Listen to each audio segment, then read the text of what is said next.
우리가 나눈 말씀은 이제 마리아의 창가라고 불리는 말씀입니다.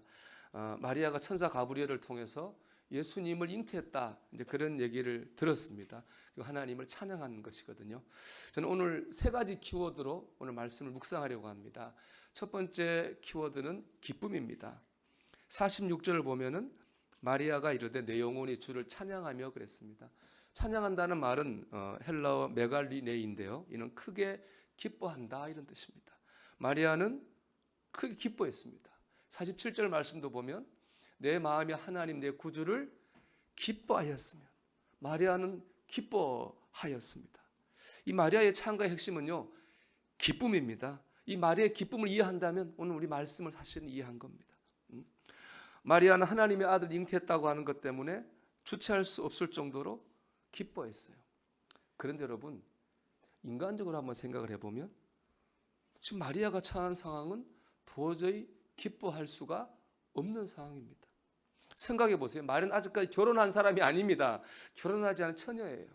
거기다가 결혼하기로 약혼한 요셉이라고 하는 약혼자가 있어요. 근데 뱃속에 있는 이 아이는 요셉의 아이가 아닙니다. 이걸 세상적으로 말하면 간음이에요. 당시 율법으로 하면 간음한 여인은 돌에 맞아 죽었습니다. 마리아는 지금 돌에 맞아 죽게 생겼습니다. 여기에 마리아의 잘못은 하나도 없죠. 성령으로 잉태되었습니다. 그러나 여러분, 내가 성령으로 잉태되었다고 마리아가 아무리 얘기한들 누가 그 말을 믿어줄까요? 어찌 보면 마리아는 하나님 때문에 돌에 맞아 죽게 생겼습니다. 그럼에도 불구하고 마리아는 주체할 수 없을 정도로 기뻐했어요. 참 이해하기 어려운 문제죠. 그럼 왜 마리아가 기뻐했을까요? 하나님께 쓰임받았기 때문에 그렇습니다. 1장 43절 말씀 보면 내 주의 어머니가 내게 나오니 이 어찌된 일인가, 이렇게 말합니다. 이 말은 마리아의 친족인 엘리사벳이라는 여인이 성령에 충만해져서 마리아의 태중에 주님이 있다고 하는 것을 보고 마리아한단 말이에요. 마리아의 이름이 뭡니까?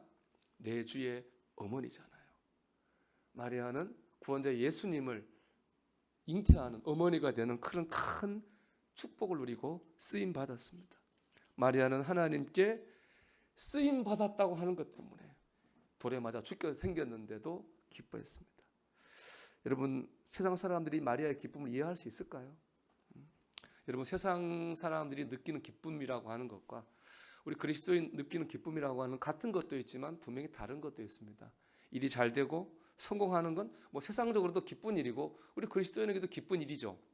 그런데 그리스도인에게는 세상적인 기쁨을 넘어서는 기쁨이 있습니다. 이사야 11장 3절은 이렇게 말씀하는데, 기쁨에 대해서 그가 여호와를 경외함으로 즐거움을 삼을 것이며, 하나님을 믿는 게 즐거운 거예요. 예배하는 게 즐겁고, 기도하는 게 즐겁고, 찬양하는 게 즐겁고, 힘들 때 하나님을 의지하는 게 즐겁고, 하나님께 더 나아가 내가 쓰임받는 삶을 산다는 자체가 즐겁다는 거죠. 하나님 관계된 즐거움입니다. 이것은 세상이 알 수도 없고 세상이 빼앗아갈 수도 없는 기쁨입니다. 우리 신앙하는 이런 기쁨이 분명히 있습니다. 여러분, 기뻐하고 있나요? 제가 느헤미야 8장 10절 말씀을 참 좋아합니다. 이 말씀의 배경은 이스라엘이 바벨론에 졌습니다. 70년 포로 갔다가 이제 나왔는데 느헤미야라는 사람의 지도력 하에서 무너진 예루살렘 성벽을 재건해요. 이제 우리 같은 똑같은 주일날 성벽 재건을 기념하면서 집회를 열었어요. 에스라 목사님이 강사예요. 성경을 읽어요. 성경 내용을 봤더니 뭐냐? 이스라엘 백성이 죄 때문에 죄를 지으면 이방인에게 져서 포로가 될 거라고 하는 예언의 말씀이에요. 그 말씀을 듣고 거기 모인 이스라엘 백성이 다 울었어요. 엉엉 울었어요. 왜냐? 지금 이스라엘이 그렇잖아요.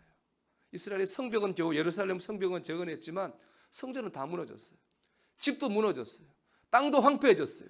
뭐 그냥 굶는 거 반 먹는 거 반 살고 있어요.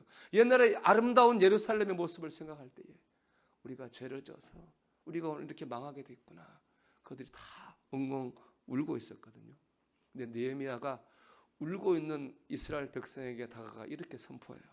8장 10절의 말씀입니다. 같이 읽어볼까요? 이날은 우리 주의 성일이니 근심하지 말라. 여호와로 인하여 기뻐하는 것이 너희의 힘이니라 하고. 아멘. 여러분, 울지 마십시오. 하나님으로 기뻐하는 것이 우리 힘입니다. 이 말들은 울던 이스라엘 백성이 눈물을 거쳐요. 그리고 기뻐하고 예배하고 서로 교제합니다. 그때부터 차근차근 무너진 이스라엘 나라를 다시 세웠습니다. 여러분, 여호와를 기뻐하는, 오늘 찬양도 참 저는 하나님 뜻인 것 같아요.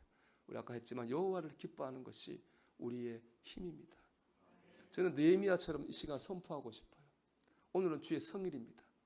주일입니다. 여러분이 지난 한 주간에 여러분 광야 같은 세상에 살면서 어떤 일을 만났든지, 어떤 어려운 일을 당했든지, 혹은 어떤 지금 괴로운 일이 있든지 간에 오늘 하나님 때문에 기뻐할 수 있다면 여러분 그거 이길 겁니다. 오늘 하나님 때문에 기뻐할 수 있다면 여러분 극복할 겁니다. 예배하는 게 기쁘고, 이 시간 여기 이 자리에 있다고 하는 게 기쁘고, 기도하는 게 기쁘고, 찬양하는 게 기쁘고, 힘들고 어렵지만 주님 의지하는 게 기쁘고, 우리가 예배 이 모양 저 모양으로, 교회 이 모양 저 모양으로 내가 쓰임받고 있구나, 그게 기쁘고, 우리가 이것으로 기뻐할 수 있다면 우리는 이길 겁니다. 물론 오늘 기뻐한다고 내일 이기는 건 아니죠. 내일 해결되는 거 아니에요. 이스라엘 백성도 이때 기뻐했다고 바로 해결되지 않았어요. 과정은 있었어요. 그 과정을 통해 다시 세웠거든요. 우리도 마찬가지일 거예요. 우리가 오늘 기뻐했다고 내일 문제가 해결되지는 않을 거예요. 그러나 우리가 오늘 하나님 때문에 기뻐할 수 있다면 이분이 견딜 수 있고 이길 수 있고 때가 되면 부흥을 경험하게 될 줄 믿습니다. 문제는 뭘까요? 기뻐하지 못하는 거죠. 여러분 뭘로 기뻐하고 있나요? 세상 사람들이 느끼는 기쁨, 그것만 기뻐하고 있지 않습니까? 예수님 믿으면서 예수님 때문에 기뻐하지 못하고 세상 사람이 기뻐하는 것만 기뻐할 수 있다면 참 안타까운 일이죠. 여러분, 마리아가 누렸던 기쁨, 하나님 주시는 기쁨, 하나님 안에 누리는 기쁨이 회복되기를 바랍니다. 이를 꼭 권면하고 싶은 게 있어요. 신앙의 본질로 돌아가야 됩니다. 골로새 1장 25절 보면 바울이 자신 있게 소개해요. 내가 교회의 일꾼 된 것은, 바울은 교회의 신실한 일꾼이었어요. 가는 곳마다 교회를 세우고 성장시키고 부흥시켰다고요. 근데 그 앞에 나오는 1장 23절 말씀 보면 바울이 이렇게 말합니다. 나 바울은 이 복음의 일꾼이 되었노라. 바울이 교회 일꾼 된 건 그 전에 바울이 복음의 일꾼이었기 때문에 그런 거예요. 복음의 일꾼이었기 때문에 힘들고 어려움에도 불구하고 교회를 세우는 삶을 살았어요. 복음이 뭐예요? 예수님이죠. 예수님의 사랑입니다. 예수님 나를 구원하셨다고 하는 은혜입니다. 바울은 예수님 안에, 예수님 사랑 안에, 예수님 은혜 가운데 살았습니다. 그랬기 때문에 힘들고 어려워도 지치지 않고 교회를 세우는 교회 일꾼으로 살 수 있었습니다. 우리가 이렇게 예배드리고 교회 생활하면서도 기쁨을 충분히 누리지 못한 이유는 난 이거라고 생각합니다. 우리가 먼저 복음의 사람이 되지 못했기 때문에 그래요.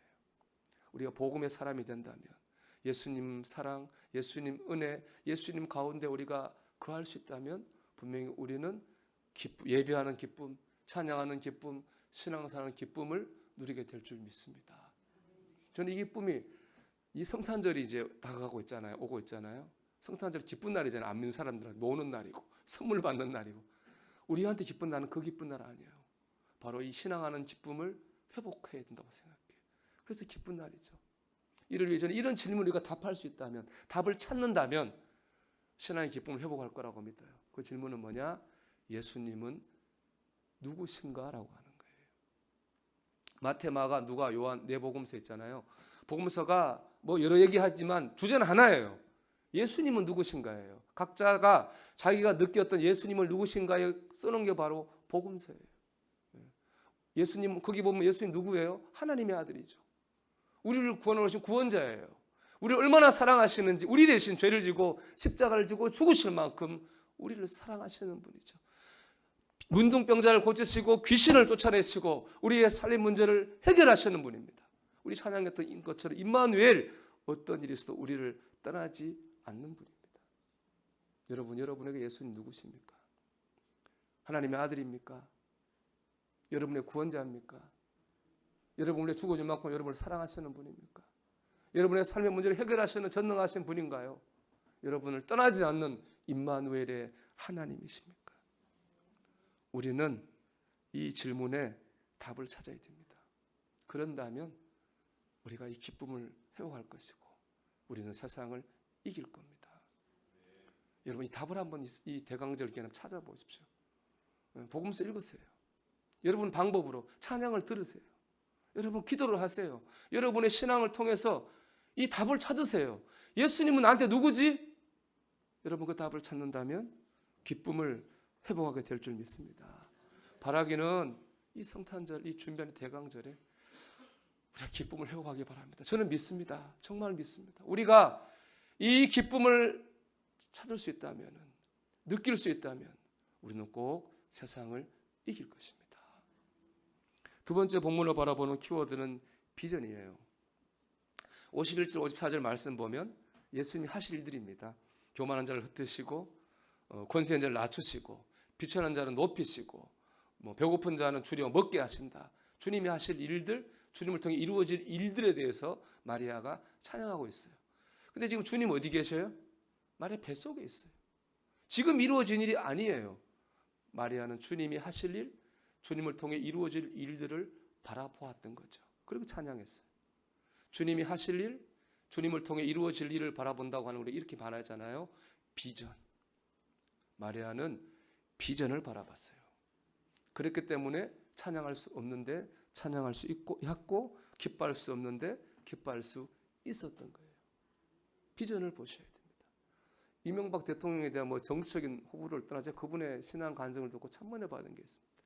그분이 얼마나 너무 유명하잖아요. 가난한 걸로는. 병이 나면 병원에 갈 때 그냥 아파 누워서 견뎠다고 그래요. 그런 그 가난한 중에서 그 어머니 믿음이 참 좋으셔서 자녀들이 많은데 매일 가정 예배를 드리면서 한잔 하면 축복기도 했답니다.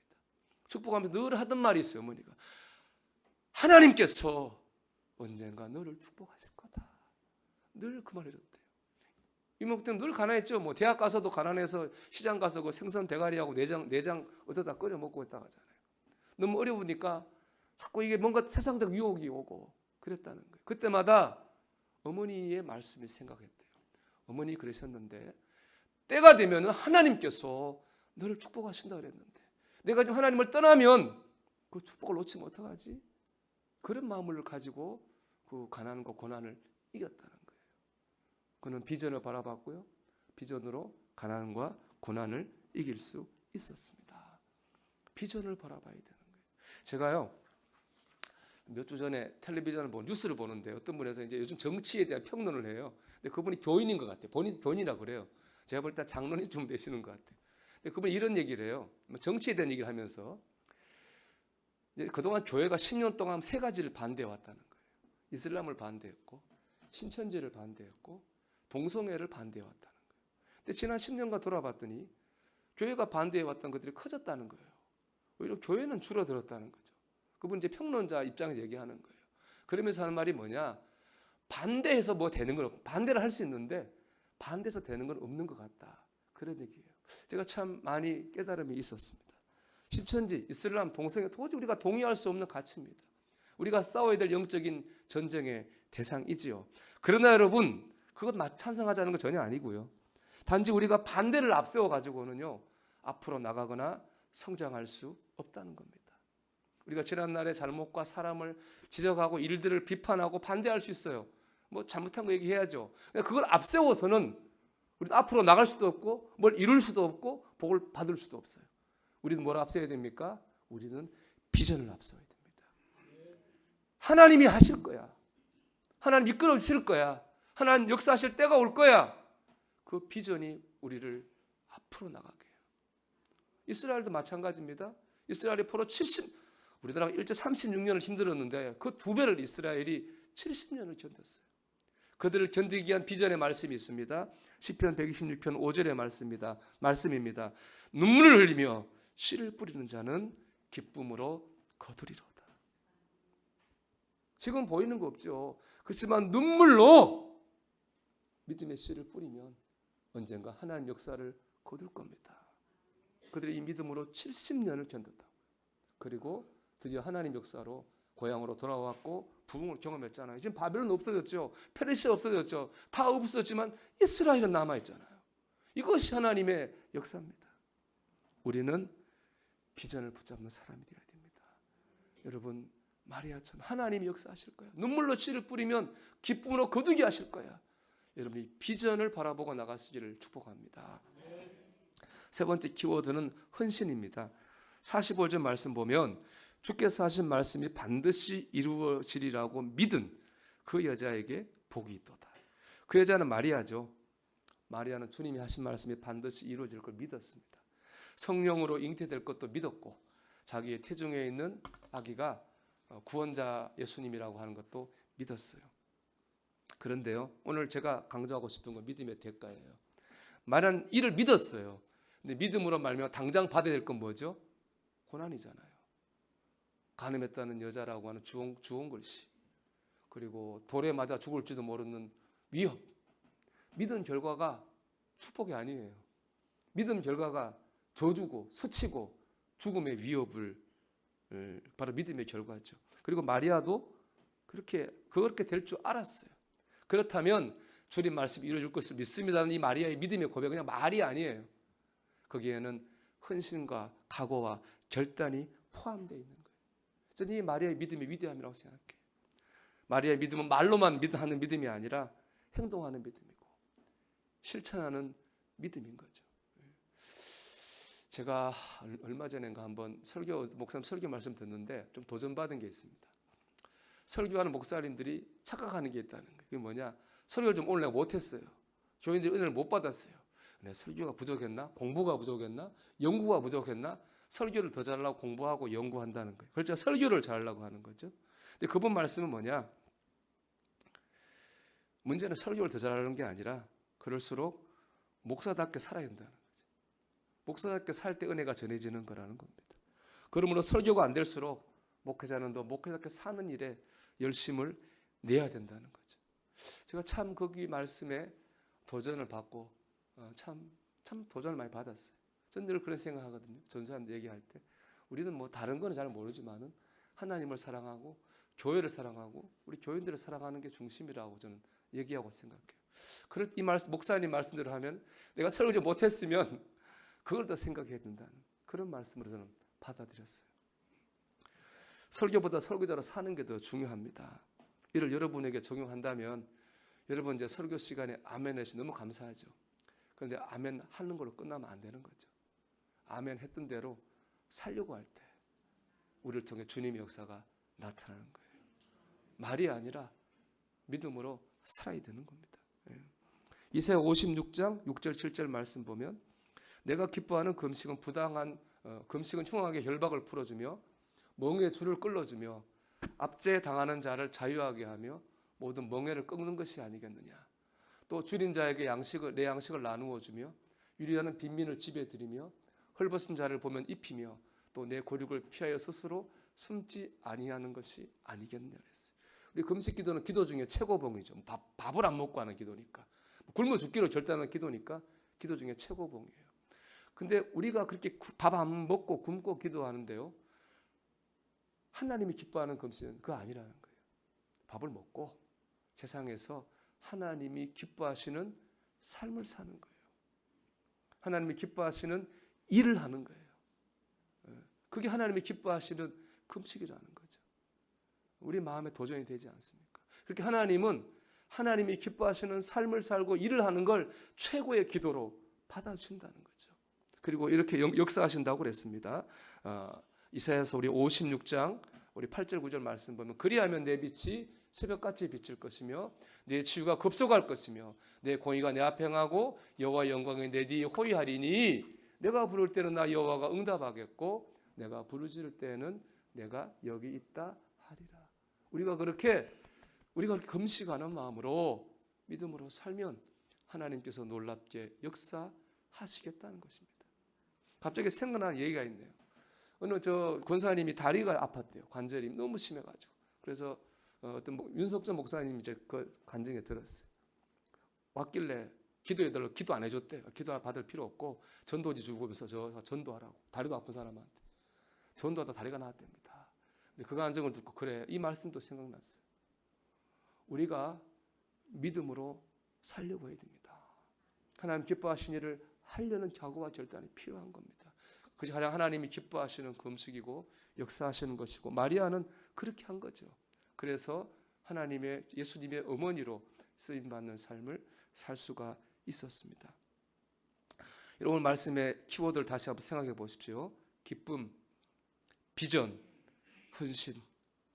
마리아의 믿음이 우리의 믿음이 되기를 바랍니다. 기뻐할 수 없을 때 기뻐하고 하나님의 힘을 얻어서 하나님께 귀하게 쓰임 받는 저와 여러분이 되기를 주의 이름으로 축원합니다.